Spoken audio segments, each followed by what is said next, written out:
To send money internationally from your account, start by opening the app on your mobile device and entering your passcode to log in. Once you've logged in, you'll see your home page, where you'll need to tap on the Transfer tab at the bottom of the screen. Next, tap on the New option in the top right corner, and a new page will appear.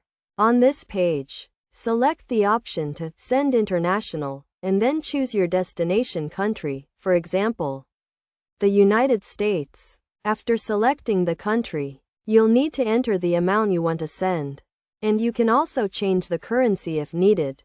For instance, if you want to send $500, simply enter the amount, and then choose your transfer method. If you're sending USD, you won't be able to use a card, but you can choose the bank account option, which will arrive on the same day. Note that you'll also need to pay a fee, approximately £1.2, to complete the transfer. Once you've selected your options, you can schedule the transfer, choosing the date and repetition if desired.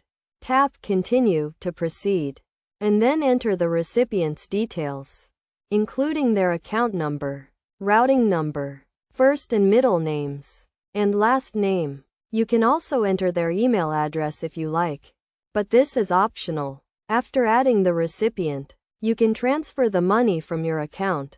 This process allows you to make an international money transfer. The transfer is now set up, and you can review the details before completing the transaction.